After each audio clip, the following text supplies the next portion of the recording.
Bienvenue sur Vétologie, le premier podcast francophone consacré à l'éthologie vétérinaire. L'autre jour, en consultation de comportement, j'ai reçu un berger australien d'1 an qui s'appropriait des ressources. Son péché mignon, c'était les paires de chaussettes. Il les prenait, il partait avec en courant et il grognait, voire il pinçait si on essayait de lui reprendre. Persuadé de bien faire, ses propriétaires s'étaient fâchés très fort et il s'était fait mordre. Il voulait pas lâcher le morceau, et le chien non plus évidemment, donc ils voulaient absolument gagner parce qu'ils étaient persuadés que leur chien voulait les dominer. Mais du coup, qu'est-ce qu'on appelle dominance en éthologie ?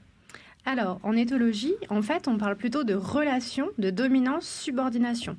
Donc la première chose qu'il faut tirer de ça, c'est qu'on ne parle pas de dominance absolue, mais vraiment de relation entre deux individus de la même espèce. Et même si je développe un peu, en fait, quand on parle de relation dominance-subordination, on ne décrit qu'une seule partie de la relation entre deux individus, parce que ces individus, peut-être qu'ils ont aussi des comportements affiliatifs, c'est-à-dire des moments où ils s'entendent bien. Et il y a aussi des moments, des interactions entre eux, où on va avoir un dominant et un subordonné. Cette définition de la dominance, en fait, elle sert à décrire la priorisation de l'accès aux ressources. Donc, si un individu A domine un individu B, alors il aura l'accès prioritaire à une ressource qui l'intéresse. Du point de vue de l'évolution, c'est très pratique. En fait, ça permet de limiter les conflits. Mathilde, je pense qu'il faut qu'on s'arrête un peu sur le terme de ressource, parce que c'est vraiment un mot qu'on va entendre régulièrement dans notre podcast.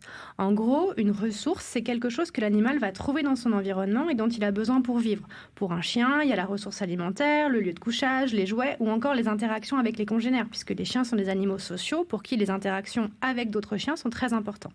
Et l'importance relative de chaque ressource change selon l'individu à qui on a affaire. Pour certains chiens, la ressource alimentaire a énormément de valeur. Typiquement, pensez au labrador qui est super motivé à manger tout le temps. Et pour d'autres, un peu moins.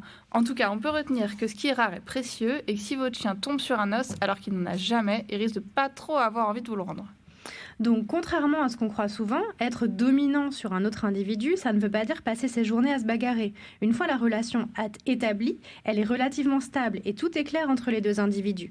Les relations de dominance-subordination ne seront visibles que si la ressource est comptée, que si elle est rare et qu'il n'y en a pas assez pour deux, ou qu'elle est vraiment très très précieuse. C'est un avantage évolutif car ça permet de consacrer son énergie à autre chose qu'à se battre entre congénères. Et Laure précise entre congénères parce que c'est bien, parce que c'est de ça qu'il s'agit. On ne parle pas de dominance-subordination entre deux espèces, on n'en parle qu'au sein d'une même espèce. C'est assez logique en fait. Comme on parle de partage de ressources, il faut déjà que les individus partagent les mêmes ressources. A priori, nous, humains, on ne mange pas de croquettes, on ne dort pas dans un panier. Du coup, pas question d'utiliser ces termes pour décrire la relation humain-chien. Et d'ailleurs, partager les mêmes ressources, c'est pas non plus une condition suffisante.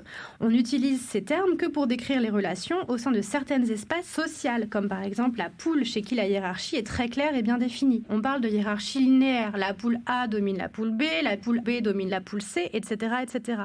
Mais cette relation et ce terme de hiérarchie, plutôt, on ne pourra pas l'utiliser chez le chat, parce que chez le chat, c'est plutôt une espèce solitaire. Les chats peuvent se regrouper autour de ressources quand il y en a suffisamment pour tout le monde, mais ils ne créent pas de relations sociales stables et bien définies entre eux. Alors, vous allez me dire, on va du coup pouvoir parler de relations de dominance-subordination pour toutes les espèces sociales. Encore une fois, c'est un peu plus compliqué que ça, parce que chez le chien ou chez le cheval, qui sont des espèces sociales, on pense que plutôt qu'une simple relation de dominance-subordination, la priorité d'accès aux ressources, elle dépend plutôt de la motivation de chaque individu à accéder à la ressource qui est vraiment importante pour lui. Oui, on vous disait plutôt que pour certains animaux, la ressource alimentaire, par exemple, était très importante et que toutes les ressources n'avaient pas la même valeur. Par exemple, dans un groupe de chevaux, il y en a un qui sera plutôt prioritaire sur un autre pour accéder au foin et l'autre plutôt prioritaire sur le premier pour la zone de couchage ou de roulade.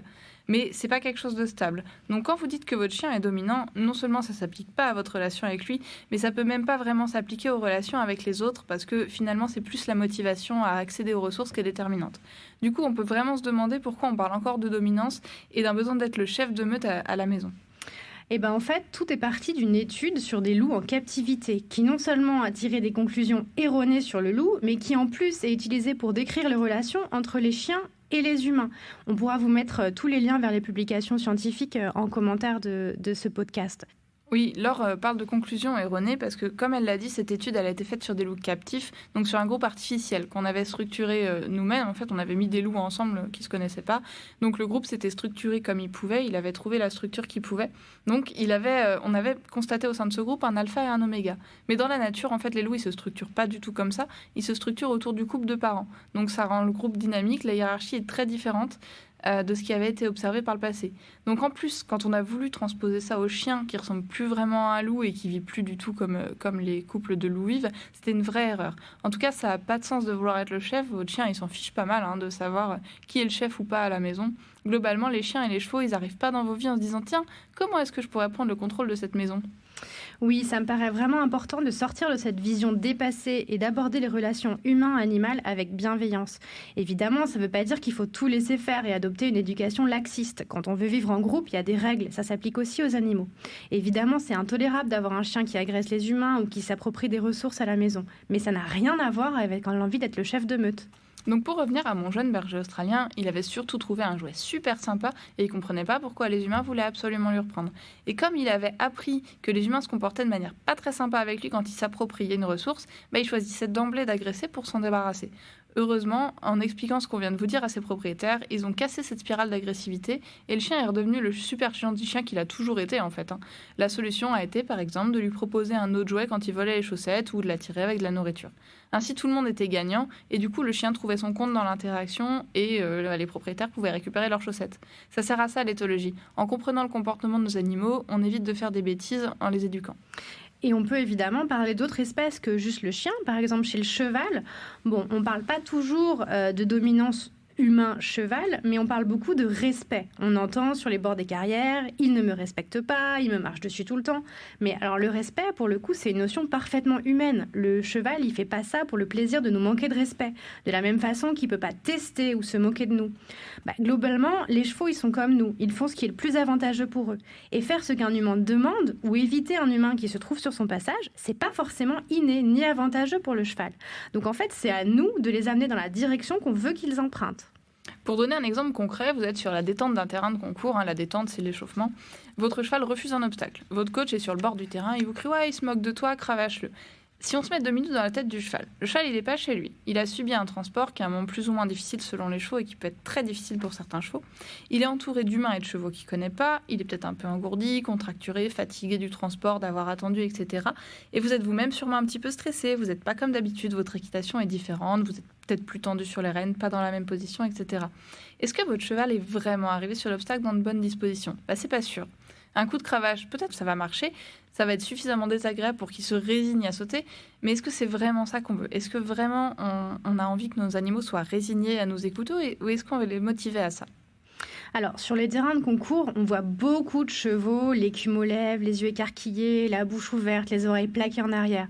En fait, tout ça, ce sont des signes de mal-être qui sont très visibles, mais qui ne sont pas relevés par les cavaliers ou les moniteurs, tout simplement parce qu'on ne leur a pas appris à faire ça. On entend juste des « il se moque de toi ». Mais en fait, il faut revenir justement à ce qu'on sait des mimiques faciales du cheval pour comprendre que là, le cheval, il n'est pas du tout dans un état mental positif, en train de comploter contre son cavalier. Juste, il essaye de dire qu'il est dans un état d'inconfort majeur et qu'il fait ce qu'il peut avec cet inconfort. D'ailleurs, le sujet de la recherche du bien-être du cheval monté mériterait un épisode entier de notre podcast.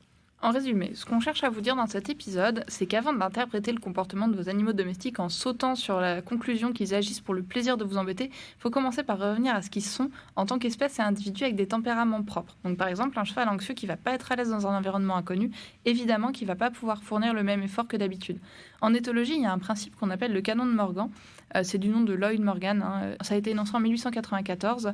Ce que nous dit Lloyd Morgan, c'est qu'on ne doit pas interpréter un comportement comme résultant de facultés psychologiques de haut niveau si on peut l'interpréter comme résultant de facultés psychologiques inférieures. En d'autres termes, imaginez que nos animaux complotent et sont là pour prendre le dessus sur nous, ça allait beaucoup trop loin dans l'interprétation de leur comportement, alors qu'il y a des manières bien plus simples de percevoir les choses, comme par exemple aller chercher du côté du tempérament, rechercher un inconfort, etc.